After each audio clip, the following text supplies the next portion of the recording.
That's bad.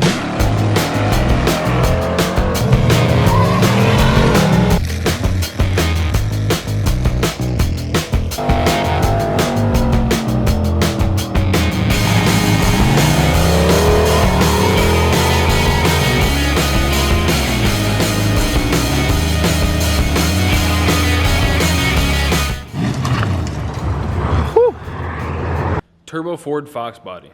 It still sounds weird saying it. So I think today I'm going to take a break from the RX-7, kind of burn out on that a little bit. I don't really have an excuse for the Fiero.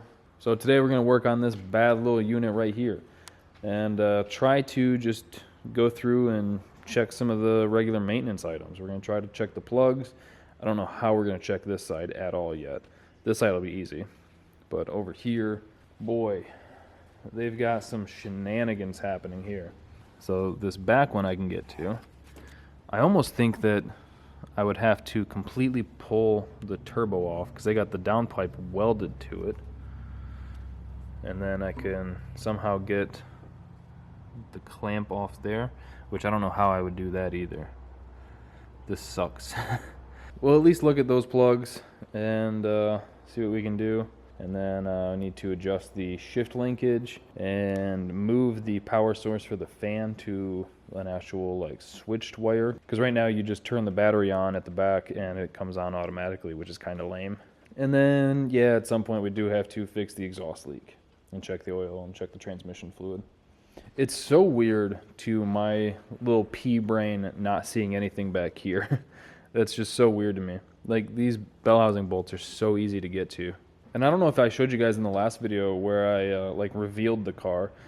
This thing does have meth injection, and they're using a nitrous solenoid to inject the meth. I thought that was pretty interesting. +1 for creativity. So this is like a really, I don't know, it's weird. Because it's like there's some parts on here that are like, wow, that's expensive. And then there's other parts on here that are like, just the level of backwoods ingenuity is just mind-boggling. Like the nitrous solenoid, the Power Stroke turbo that they probably got for 60 bucks, the Walbro fuel pump to pump the meth. It's not at all how I would have done it, but it's cool.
Just got all the plugs out. A few of them are pretty wet. Like this one you can see is pretty wet. Nothing super concerning on it though. And I just noticed, I don't know if you'll be able to see it. Right there, this motor does have ARP head studs in it too. So the mystery continues. Honestly, the plugs weren't too bad. It was just the back two on this side that quite sucked. So I think I'm gonna try to look up what plugs I should use in this. I still have no idea how much boost this thing's gonna make. I don't know what springs in it, and it's got just a little manual boost controller right there that I'll probably swap out for the Turbo Smart one that I've got here at some point. So I think the next thing I need to do, since I don't have the plugs and I don't have the wires, I'll take a look at the oil real quick since I'm already here, and then I'm going to probably jack this side of the car up and take a look at the shift mechanism, because I don't know if you remember, but when I put it in park, that's actually reverse, so I need to adjust that. And then we might start cleaning up some of the clutter that's in the engine bay. The underside of this car is very dirty, but it doesn't look bad. Not that I'd be really worried about it with a Fox body. You can basically buy a whole floor out of a catalog for these things. That's park, and this is where park is on the shifter. I don't know if you'll be able to see this or not, but to hold the shift cable in place, they welded a bracket off the trans mount and just used like a little clamp here. Let me start with getting it lined up in neutral. I think we're gonna be good. Alright, so I've got the shifter. I should have park, reverse, neutral first and second. Third, I'm not real happy with, to be honest. So for now, I've got it to where I've at least got park and I can like move it around the yard and everything. I'll go back once I can get it on the hoist and look into it further. But I was just looking at the front wheels and they are sticky. And I also noticed, you can see, hopefully you can see, that I think it's just the rack and pinion sloppy. That's something I'm gonna have to, the thing that's funny is the other day I was at a swap meet and I picked up that manual rack. It's an almost new Flaming River manual rack, and I got it because I was like, man, I can use that in the RX-7, I could use it in Jack, I could use it in something. And I ended up looking it up, and it's for a Fox body. I didn't have this at the time, so we might end up putting that in this. All right, just got the car down, checked it, it engages park perfectly now, so that's good. I think now I'm just going to start cleaning up the engine bay a little bit at a time. I mean, it's just a carbureted small block Ford. It doesn't need a ton of stuff. So to try to eliminate some of the clutter, I'm going to start getting rid of some of the stuff, starting with the meth injection. This is a blow-through carburetor. It already drops the intake air temps so much. I know Freiberger likes to say between the top and the bottom, it drops at 100 degrees. So, and it's not like we're going to be running crazy boost or anything. This is going to be street car. We'll run, 10 pounds or so, which is nothing crazy for just a blow through straight into the carb. So we're going to get rid of the meth injection. Don't need it anymore. Try to simplify things. And that means we can get rid of the pump over here and this tank and those little like boost referenced micro switches. The wires for this come over here. And I'd imagine they come to over here.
Alright, I had to go inside and wash all that insulation off me because that stuff got everywhere. If you couldn't tell, that's insulation wrapped in duct tape, wrapped in tinfoil, wrapped in like a exhaust tape or something, or some sort of heat reflective tape. Incredibly overkill. So to replace that, I don't know if this will work as well as insulation wrapped in duct tape, but I have some of this. Now this is just a heat shield that you can wrap around things and cut it to length and everything. I got these for the fuel lines on the Fiero that I ended up not needing it for, because they are all very clear of anything hot. So I figured we can use some of this for the small section there. I've got like 6 feet there, but realistically I think we'll only need like 5-6 inches here, you know, average, above average some would say. And then I can start tracing some of the wires for like the micro switch there and see what these relays go to, because I'm not really sure what those go to, see what I can get rid of, and try to clean things up a little bit.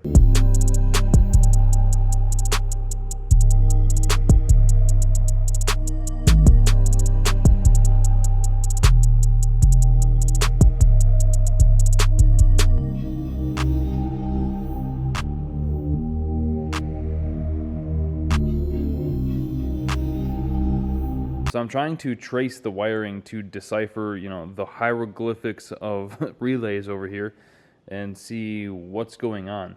I'm pretty sure these 3 had something to do with the meth injection. Well, I know this one was hooked. Whoops. I know this one was hooked up to the pump. These 2, I'm loosely thinking these were connected to those micro switches.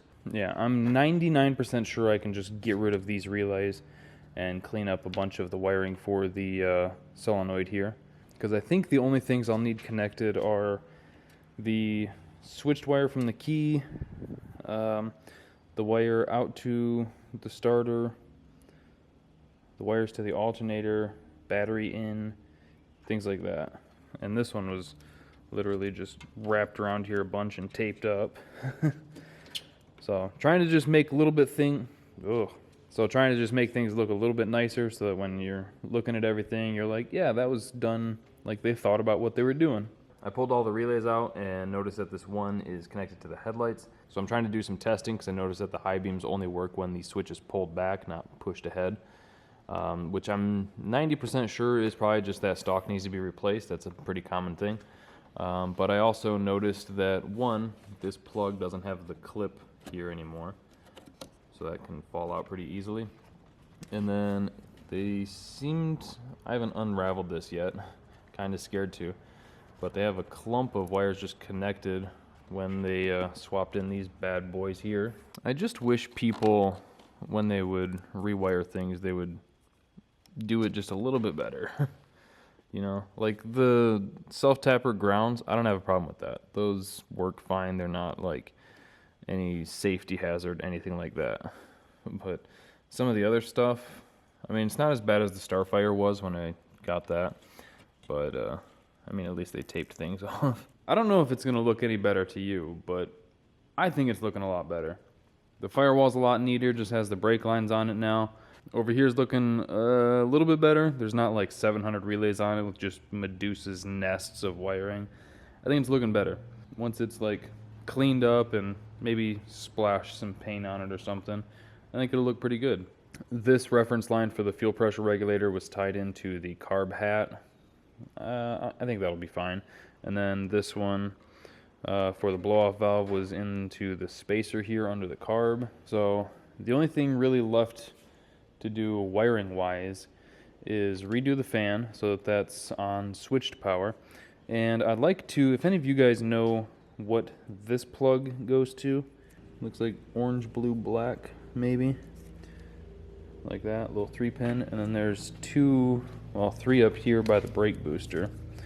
These ones, I'm not sure what they go to because I didn't take the car apart. I briefly tried looking them up and couldn't really find anything. So if any of you guys know what they are, if it's safe to get rid of them or if I just leave them tucked, I'm fine with just tucking them out of the way for now. Honestly, I can hide them and forget about them. It'll be fine. I'm not building the show car or anything, but like I said, if any of you guys know what those are, let me know. Alright, we are finally seeing the light at the end of the tunnel. Just got the fan all wired up. So I was able to connect into the plug over here. It had switched power to use that. And then ran the wires, got them wrapped. Time to test it. Oh, she's moving some air. Heck yeah. Awesome. So we are one step closer to getting this car back on the road. So I hope you guys enjoyed the video. Thank you for watching. Thank you for subscribing and clicking that bell to get the notifications. If you want any merch, first link in the description below. If you need anything from Snake Eater Performance, any injectors, anything like that, use code SNYDERTRON for 10% off your order. I'll see you next time.